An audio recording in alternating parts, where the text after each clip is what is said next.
সকালবেলা যখন বাচ্চারা স্কুলে যায় তখন তাদের টিফিন নাস্তা তৈরি করতে পারছেন না। রাত 2টা-3টার সময় উঠে ওনাদেরকে পরের দিনের রান্না বাড়া করতে হচ্ছে।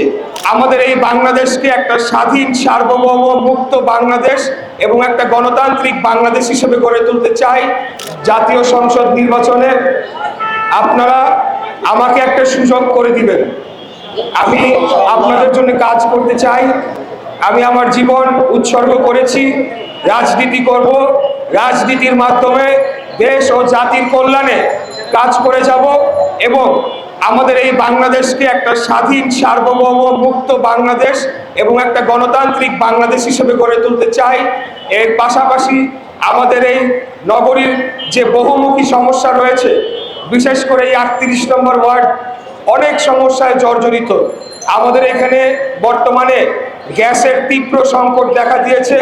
এই গ্যাস সংকটের কারণে বিভিন্ন বাসা বাড়িতে গ্যাসের চাপ না থাকার ফলে গৃহিণীরা রান্না বান্না করতে পারছেন না। সকালবেলা যখন বাচ্চারা স্কুলে যায় তখন তাদের টিফিন নাস্তা তৈরি করতে পারছেন না এবং কোনো কোনো ক্ষেত্রে দেখা গিয়েছে রাত 2টা-3টার সময় উঠে ওনাদেরকে পরের দিনের রান্না বাড়া করতে হচ্ছে।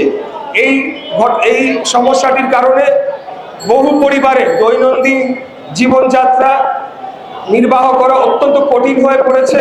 তাদেরকে বাইরে থেকে খাবার কিনে খেতে হচ্ছে, যা অনেক অর্থের অপচয় হচ্ছে।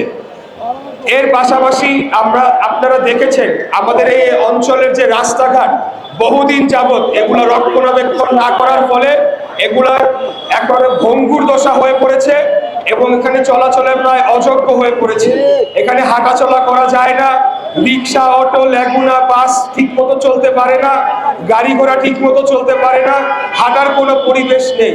আমরা অত্যন্ত শঙ্কিত আসন্ন বর্ষা মৌসুমে আগে যদি এগুলোকে ঠিকমতো মেরামত না করা হয় এবং যে ড্রেনেজ, যতটুকুই আমাদের ড্রেনেজ ব্যবস্থা রয়েছে সেগুলো যদি উন্মুক্ত করে, সেগুলো যদি রক্ষণাবেক্ষণ করে সচল না করা হয়, তাহলে আসন্ন বর্ষার মৌসুমে আমরা যারা এলাকার বাসিন্দা আমাদের দুর্ভোগের কোনো শেষ থাকবে না, দুর্ভোগের চরম মাত্রায় গিয়ে পৌঁছাবে এই জলাবদ্ধতার সমস্যাটা যদি আমরা নিরসন না করতে পারি। এর পাশাপাশি আপনাদেরকে বলবো যে আপনারা একটু চারদিকে তাকিয়ে দেখেন, এই অঞ্চল এরকম আগে ছিল না। এখানে নোংরা, ময়লা, আবর্জনা চারিদিকে ছড়িয়ে ছিটিয়ে ফেলে রাখা হয়েছে। ঠিক মতো বর্জ্য ব্যবস্থাপনা সঠিকভাবে করা হচ্ছে না, যার কারণে পুরো পরিবেশটা বসবাসের একেবারে অযোগ্য হয়ে পড়েছে।